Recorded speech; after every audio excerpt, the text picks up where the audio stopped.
Yan, magandang umaga bawat isa. November 22 na po ng November, 1 month na lang, Pasko na. Okay, napakabilis ng panahon, no?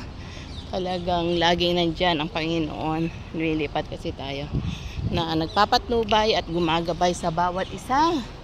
So glory to God po. At nakaka-touch po yung speech ni Pastor Peter Chan, no, na nag-speech po siya yung breakfast prayer sa Malacanang. Nakaka-touch po na sabi niya is yung prayer na inano niya na napaka-bless, no, yung prayer na ginawa niya na first is yung 'di ba, yung Our Father in Heaven, who art in heaven, hallowed be your name, your kingdom come.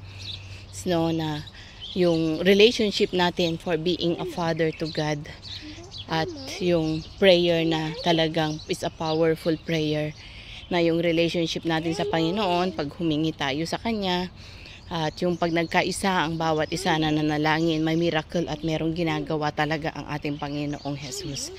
So napaka-powerful po yung ginawa niya doon na speech. Talagang man of God siya, no? Talagang may ginagawa ang Panginoon sa bansang Pilipinas natin. And then the second is yung siyempre yung mga needs natin as sa family, needs ng bawat isa, needs ng ating Pilipinas.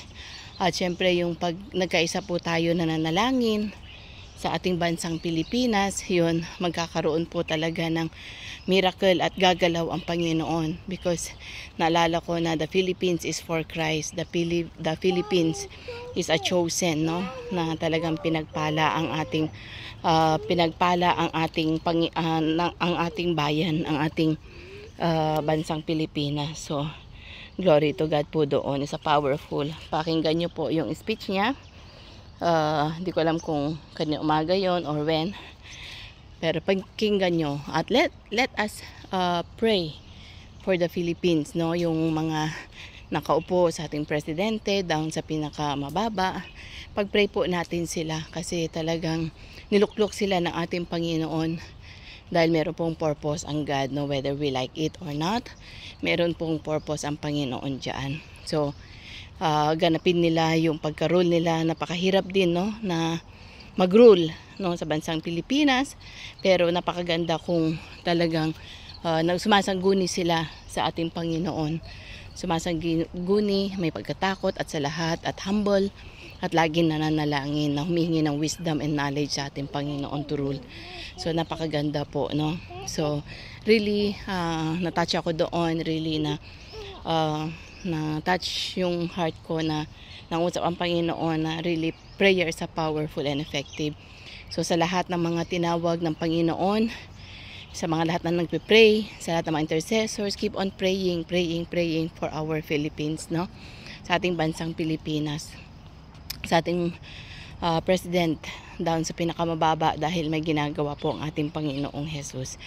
And pray for all the families, syempre, mga incomes, mga pananim, mga fishermen, lahat ng mga incomes ng ating bansang Pilipinas. So napakabuti, no? And then yung good relationship po natin sa ating Panginoon. Ano ba yung tunay na relasyon natin sa Panginoon? As a father, yung biological father, yung relation natin sa ating mga magulang, 'di ba? Pag humingi tayo or kung paano yung ginagawa ng ating Panginoon, ganun din tayo na more on go on, no? Kasi talaga napakabuti ng ating Panginoon. And of course, manalangin din at humingi kung ano po yung mga inihingi natin sa ating mga buhay. So yan po yung aking ma-share right now. Prayer is a powerful and effective, and prayer is availeth much, lalo na kung tayo ay sama-sama, magkakaisa ang buong Pilipinas, Luzon, Visayas, Mindanao, kahit anong religion natin, not for the religion, but we will pray and we will lift up the name of God. Mangyayari po yan. So muli, shalom and God bless you all, and bye for now.